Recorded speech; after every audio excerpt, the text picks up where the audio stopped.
Tottenham have inquired about one of their biggest rivals' best players, an England international, no less. They're also preparing a move for one of the stars of the European Championship. Meanwhile, Everton's Jared Branthwaite has completely mugged off Manchester United by saying he wants to wait for a move to a better club. All this and more on today's edition of Daily Premier League Transfer News. Guys, as ever, thank you so much for watching. Thank you for your support. So many comments. I'm loving it. I'm loving replying to them. Please do drop this video a like.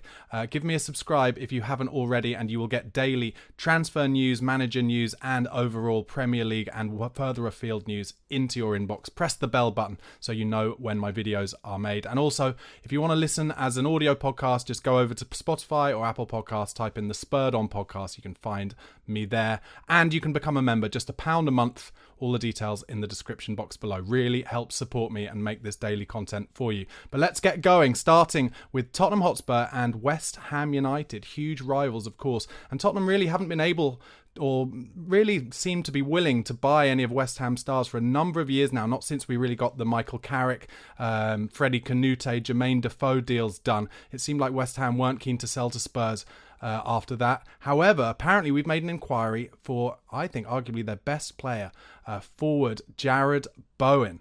West Ham have apparently informed Tottenham that it would take a bid in the region of £150 million if we wanted to take their star man away from the London Stadium. I wonder what this is really all about, because I can't see realistically that Daniel Levy thinks he has the funds at this point to get someone like Jarrod Bowen out of West Ham. But is he potentially leaking information like this? Are the recruitment team leaking information like this in the hope that it will unsettle the player and make him agitate for a team that he deems to be kind of moving upwards quickly, whereas obviously things are a little, I don't know, maybe a little unsure at West Ham since they got rid of David Moyes and brought in Julian Lopetegui. What I'd say about that is obviously they got rid of David Moyes because the fans were so angry. Despite winning a European trophy and having a few runs at the top four, the fans were so upset with the type of negative football, by which I mean David Moyes would constantly set up with 11 men behind the ball and try and break. However, what I find intriguing, Julian Lopetegui, obviously huge name manager. He was Spanish manager for a while. He was Real Madrid manager for a little bit and did a great job at Wolves. But he sets up in a relatively counter-attacking formation too. It does seem like West Ham are trying to get some more flair players in through the door this summer though. Meanwhile, Spurs are back in contact apparently with Bologna and preparing to make a move for their centre-half Riccardo Calafiori, who's been really brilliant during this European Championship so far. Alongside Tottenham, Arsenal have also apparently contacted the player's agent. That's according to Tuttosport in Italy. I don't know, I've said before, I'll say it again. Is Calafiori a little too good to be our fourth choice? Or is it that Tottenham and Ange Postecoglou really genuinely feels he needs 4 absolutely elite top-level centre-backs so that he always has that strength in that position, even when there are suspensions and injuries? And if that's the case, and we can get Calafiori for around €40 million, €45 million, I do think it's a strong signing, and it would spell the end of, I think, Ben Davis's tenure at Tottenham Hotspur, as he really is in there now as a reserve centre-back, as much as he is as a kind of reserve left-back behind Destiny Udogie. Let me know what you think in the comments about Calafiori. Do you like him? I love the way he's been bringing the ball out of defence for Italy, and if England get the better of Slovakia in the last 16 and Italy get the better of Switzerland, then we'll get to see Calafiori close up, won't we? Because we will then be playing Italy in the quarterfinals of the Euros.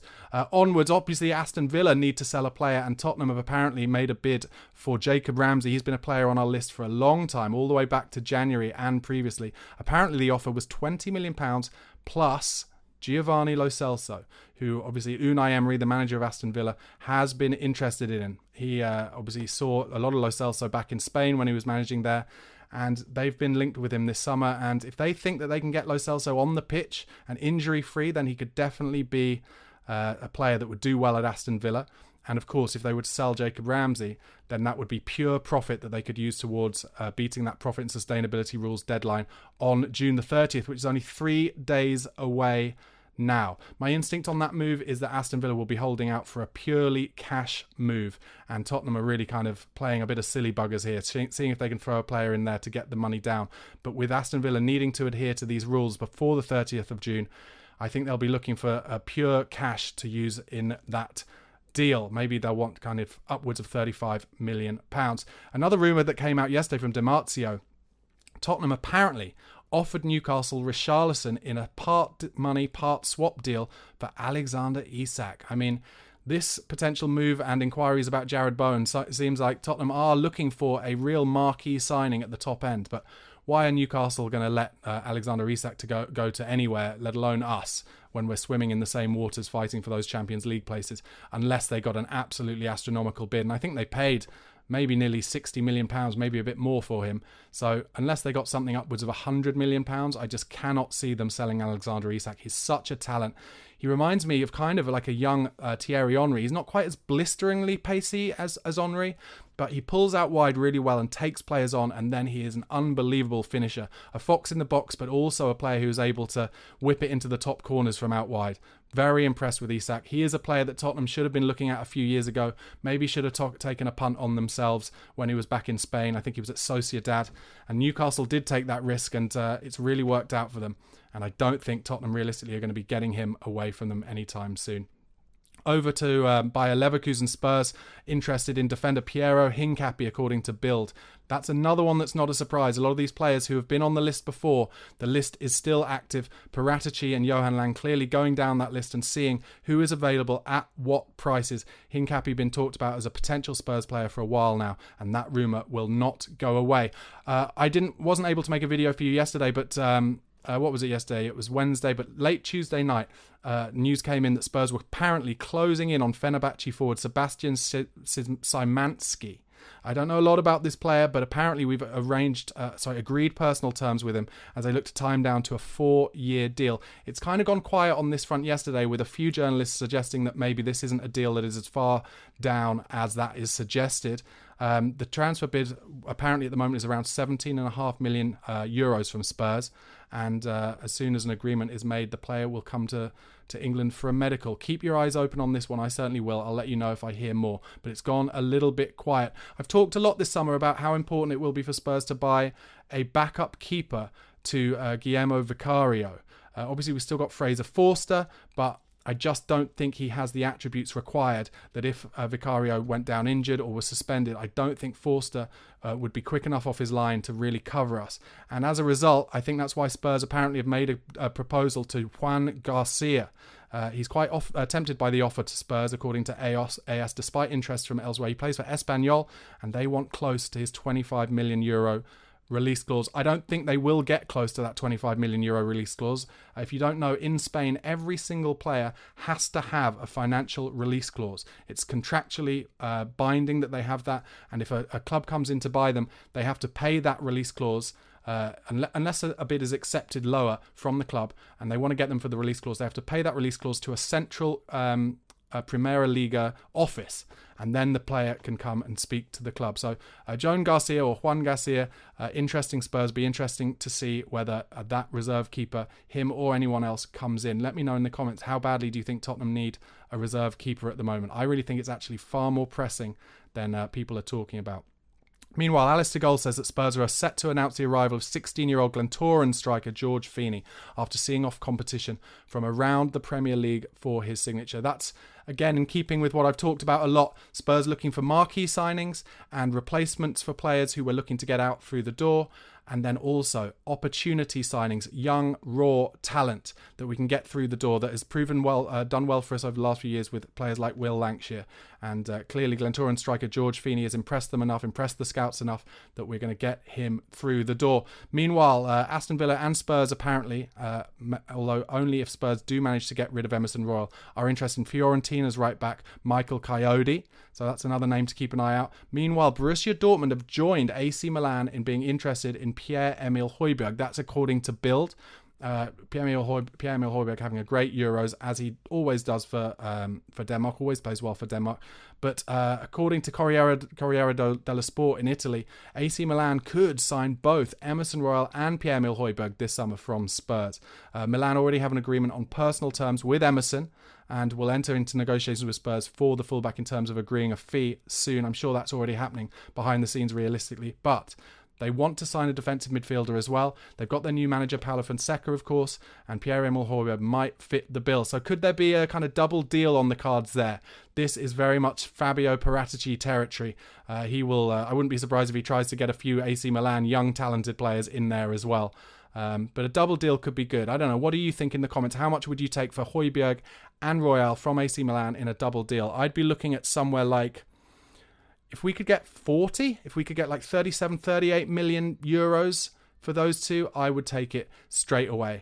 You've probably seen there's been some staff movement at Tottenham Hotspur over the last couple of days. Ange Postecoglou's added Nick Montgomery to his coaching staff. Montgomery's previous experience as a manager in Australia and Scotland, having won the A-League title with Central Coast Mariners a couple of years ago. He's being joined at Spurs by his sidekick Sergio Raimundo, as long as full agreement on contract can be reached. And Matt Wells, already one of our coaches, has been promoted to senior assistant coach. He's, of course, replacing Chris Davis, who has gone over to manage Birmingham.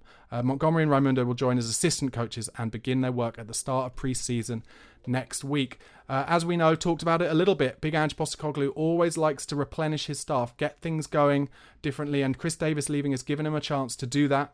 And it's exciting, I think, that we're bringing in men in the coaching staff who have had success as managers themselves. So the reason I think that's so important, it's massive for Ange Postecoglou not to just have yes men around him. When I look at Erik ten Hag at Manchester United, and they're apparently making big changes to their coaching staff this summer, I look at him having Steve McLaren next to him, and he's just such a yes man. I saw McLaren doing a documentary the other day where he talked about being second in command to Sir Alex Ferguson, and he said basically Ferguson would make these slightly odd decisions sometimes, and McLaren was unable to tell him he thought he was wrong. It's in the documentary 99. It's like, if you've got someone alongside you who is not able to say no, then there's no point in having them there at all. And I think the kind of experience and nous of someone like Nick Montgomery, will really help Ange Postecoglou, and we can only hope, fingers crossed wise, that maybe he has some set-piece defensive coaching experience as well. Meanwhile, Spurs young reserve striker Jude Soonsup-Bell is set to head out on loan next season and is attracting a lot of interest from Championship and Football League clubs. Meanwhile, Dejan Kulusevski has given some quotes on his excitement at Lucas Bergvall coming into Spurs. Of course, Bergvall will be there for pre-season from next week, so we'll get to see some good social media stuff and match footage from that when we get into our friendlies. Dejan Kulusevski said this about it. He said, "It will be special. It'll be fun.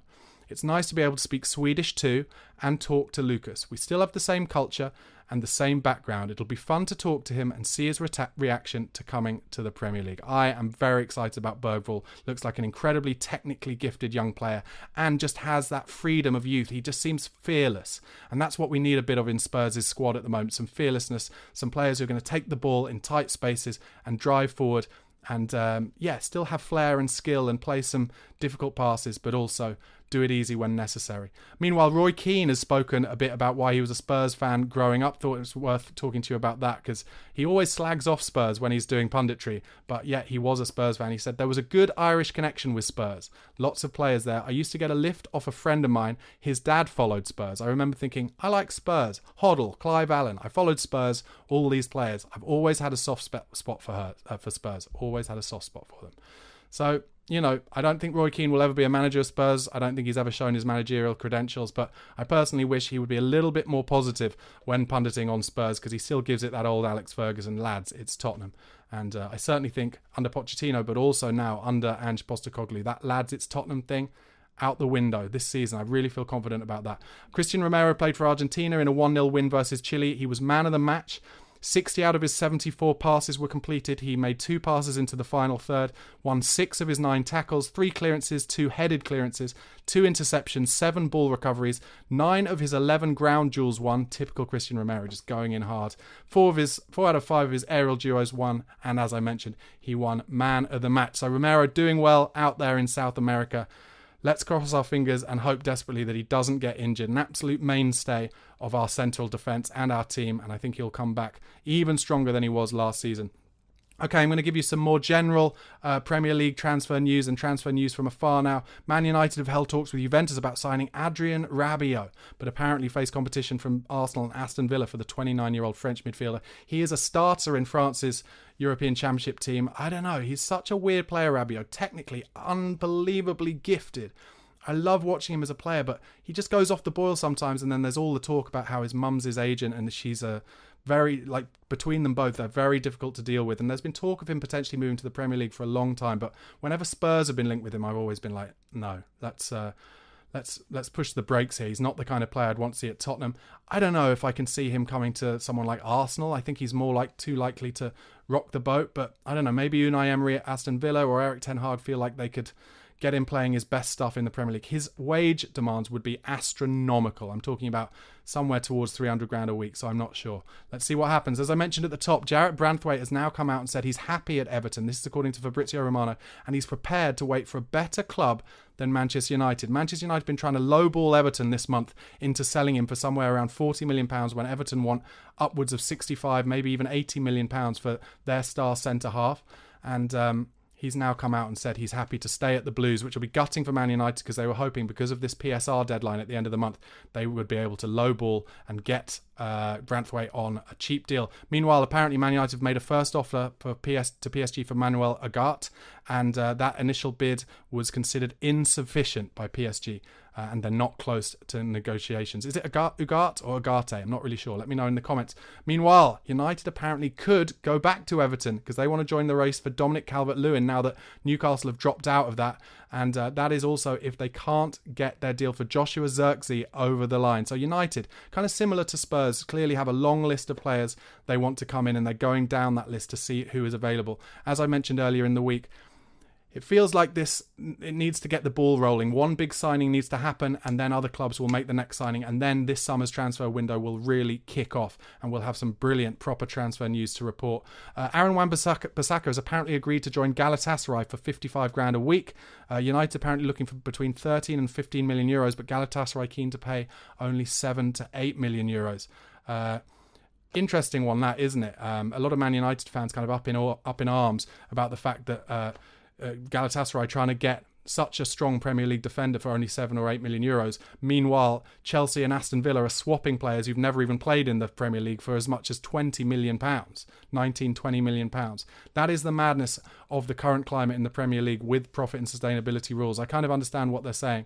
But if Galatasaray could get he's a really good defender, Wan-Bissaka. He's not great going forward, but he's a really brilliant one-on-one defender. If they could get him to Turkey for 7 or 8 million pounds, that would be some deal for that. Meanwhile, the Jadon Sancho story doesn't go away. Of course, Erik ten Hag about to sign a new contract to Manchester United.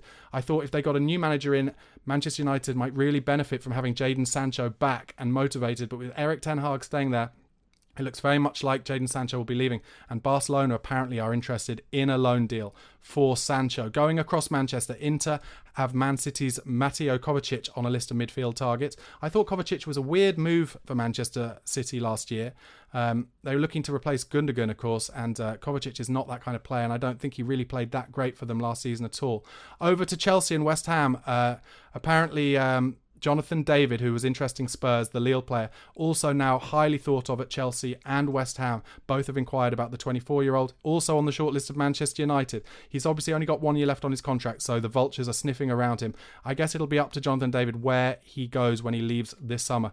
Price valuation around 20 million to 25 million euros.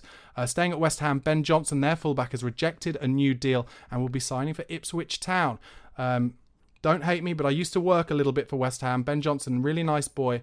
And some of the fans at West Ham give him a lot of stick, but he's a talented young fullback. He's actually Ledley King's cousin, if my memory serves right. So I've got a bit of a soft spot for him. And I think a move to Ipswich Town where he'd be the number one fullback, whereas at West Ham he's kind of in and out of the team. That might be good for Ben Johnson. Meanwhile, according to journalist Ed Aarons, Arsenal have entered the race for Eberechi Eze. He's obviously top of Spurs' list as well. Meanwhile, Arsenal have also inquired about PSV Eindhoven's 21-year-old Belgian forward Johan Bakayoko. So Arsenal's list of potential targets is growing. Meanwhile, a strange bit of news coming out of Arsenal yesterday that they're looking for about £50 million to sell Eddie Nketiah.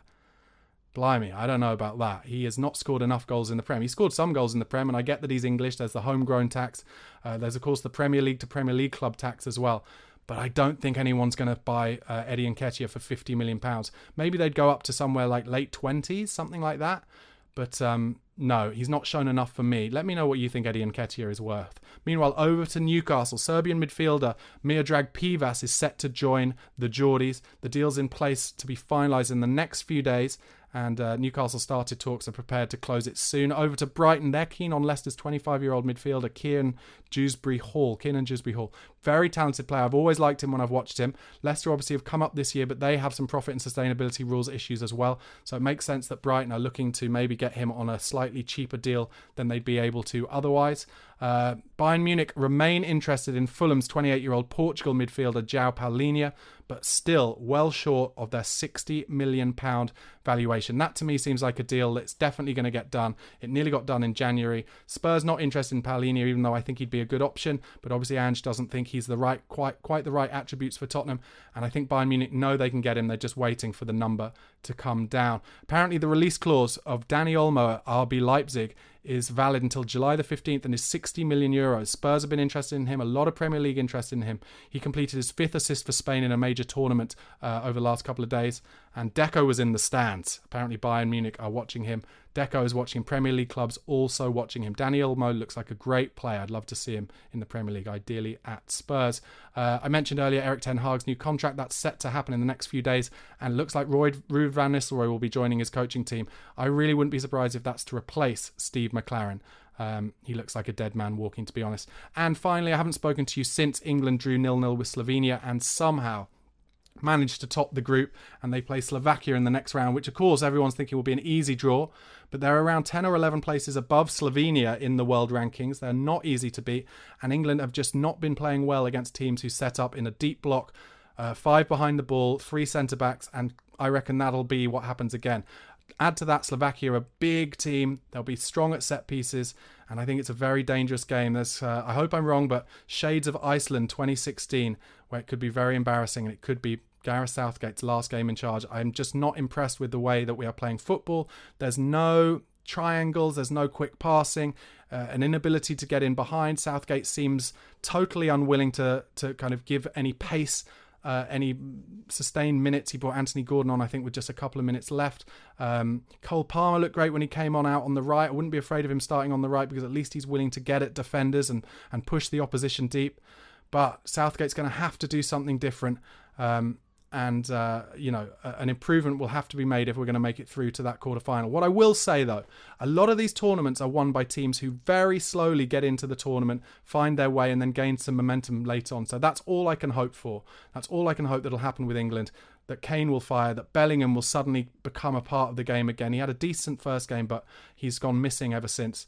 But I do, like I said, worry about this Slovakia game, Sunday, 5 p.m. Guys, let me know what you think the score will be in that game. Thank you so much for watching and listening. Please do press subscribe if you haven't already. Become a subscriber of the channel for daily Premier League transfer news, and do like this video. And if you could join as a member, I'd really appreciate that. All the details in the description box really help support me. Only £1 a month. Thanks so much for watching and listening, guys. Have a good day. Goodbye.